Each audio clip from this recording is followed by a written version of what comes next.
Good morning, YouTube. It's a really nice day in Texas today, and I'm feeling great, full of lots of energy. We can always have all the energy we need. We just have to call upon it. And I really feel the ecstasy this morning. It's going to be sunshiny for the next 7 days. We had a little bit of clouds there yesterday, but we've got 7 days of sunshine coming, and I'm excited about that. Been a real nice spring break. It was a little cool this morning, but warm up fast, and we're going to have warm days for the next 7 days. So it's marvelous. I'm going to listen to a little bit of Tanya Love this morning and see what she has to say. I believe she's interviewing Dr. Toni LOUISA Rivera on the program this morning. And so we'll see what she has to say, and we'll fix a little coffee and use this My Joe coffee maker and see how the coffee goes this morning with the organic gold.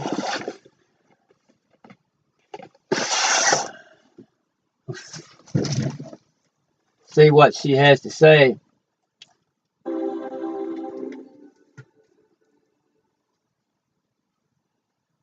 Everyone, welcome to the Tanya Love Show. I am so excited because today I have a special guest that I'll be interviewing on our show, and her name is Dr. Toni. I hope I'm saying it right. LOUISA Rivera, is that correct? That's right. Okay, so I'm going to be interviewing Toni today, and before we get started, I just want to remind everybody, if you want to go into the live chat, just to put your name or nickname, whatever you like, in the live chat, and then you can ask questions to Toni or I, and you can share comments. So if you'd like to make use of this time and ask her questions, I encourage that. And then we also have our number if you want to call in today at some point. It's 919-518-9773. So if anybody wants to call in, feel free to do that. But I'm interviewing Dr. Toni LOUISA Rivera, and she has just come up with a book that she wrote herself. They're very much a heartfelt book called The Propelled Heart, and I'm just going to hold that up. And so we are going to be discussing her book and her journey today. And so I just encourage you guys to sit back and relax and just listen and be open. Open your body, your mind, your soul to receive.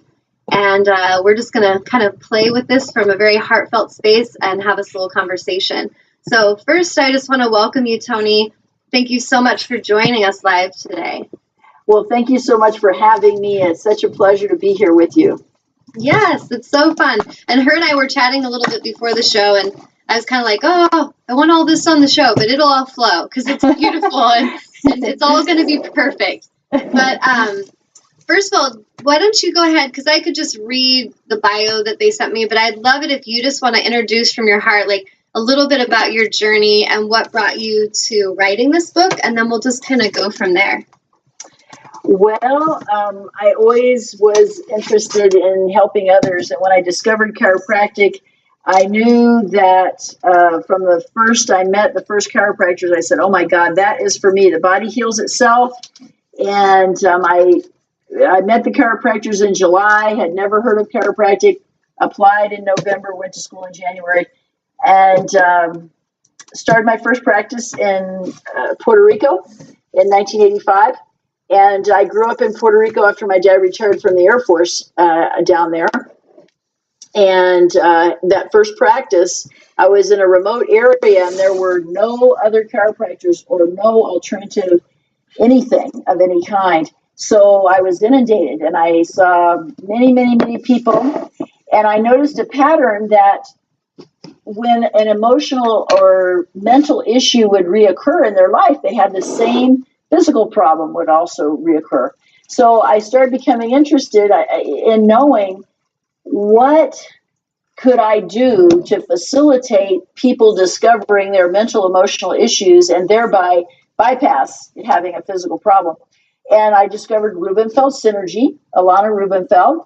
And when I went to the training, of course, to help others, I discovered, oh my goodness, I have some issues that may need some looking at.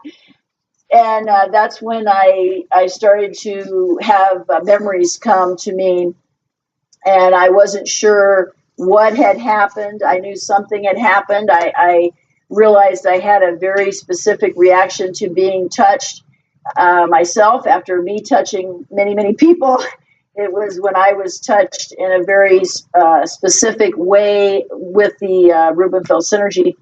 So I started a journey myself. So in learning how to help others, I also learned how to help myself, and I learned the wisdom of the body and how listening to the body and the messages it has for you is a way to heal all aspects of your life. And I now live a more full life. And I never realized that I was living a very confined, driven, workaholic life.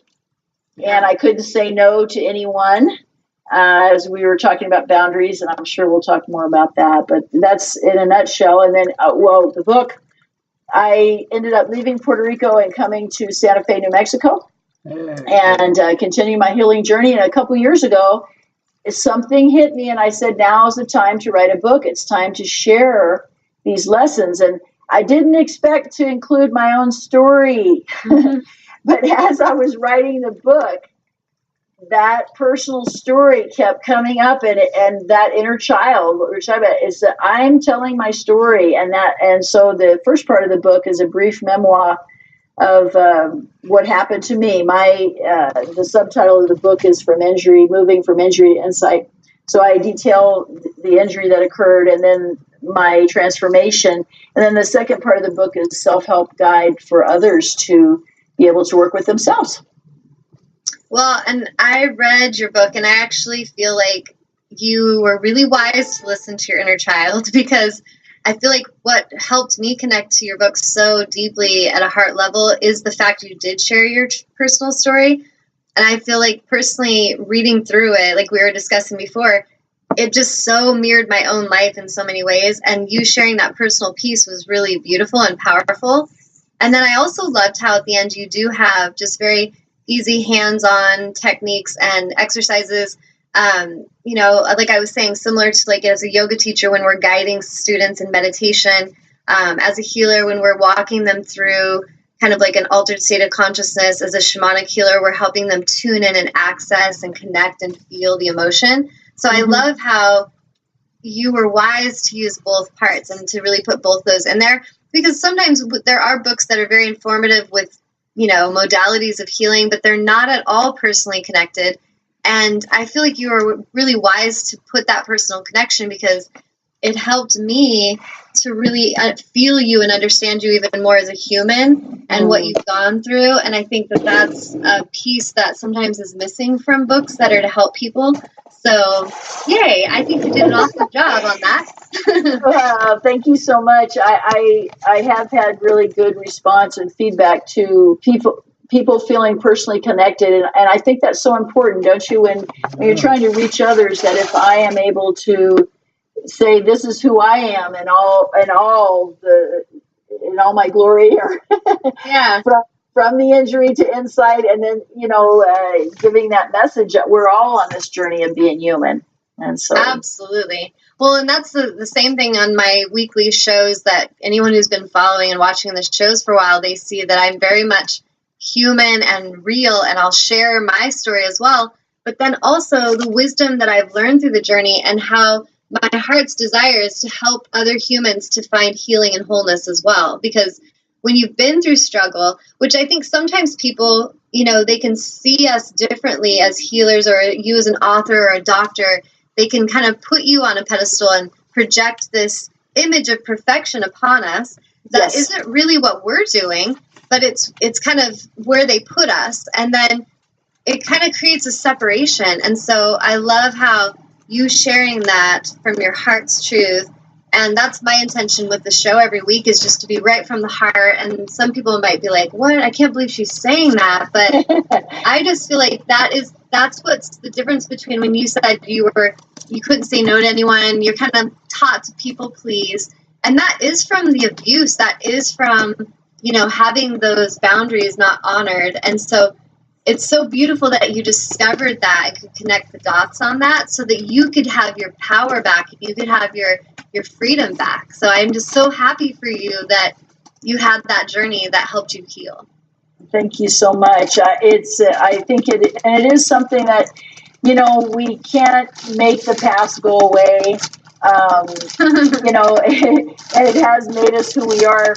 So, but being aware is the key. Awareness is the first step. So, I do still have to watch because I care so deeply for other people. And sometimes I get a request and I have to look and see, is it okay for me? Is it okay? Because it's not good to go beyond those limits of my that I can handle, Yeah. And so learning to say no when it's appropriate is very important. Yes. That's something I would say I probably share with clients on a weekly basis is just boundary setting and, really tuning in, like just so subtle, like those ways that you read your body. Ask you a question and you get that's a no. Like yes. you just need to really own it and go, yep, that's a no. And then when you get that, woohoo, that's a yes. Yes. And if it's kind of neutral, it's like, let me feel that out. That's a kind of like, I'm kind of neutral on it. But really our bodies do give us an instant response to questions.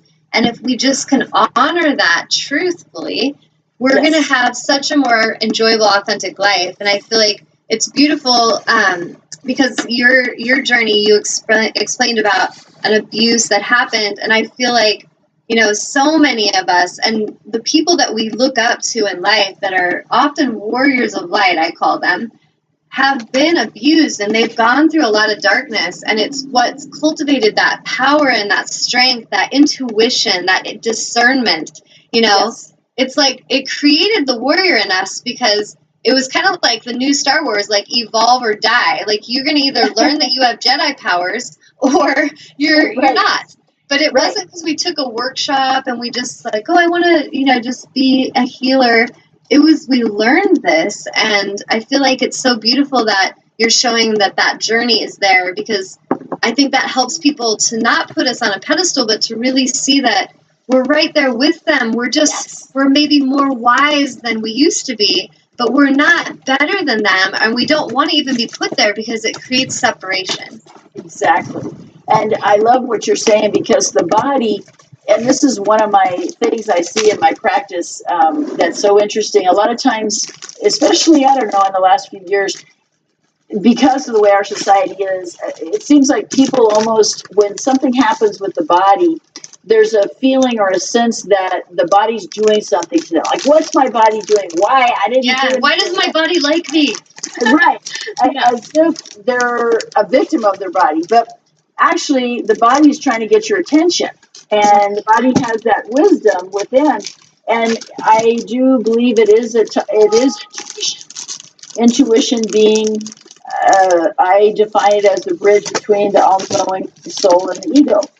And just what you're saying is so true. The intuition is speaking all the time and through the body and those slight reactions. Even there's an intuitive exercise to make a decision between things that you write the choices. Like, let's say you're trying to choose a lawyer or a bank, something serious like that.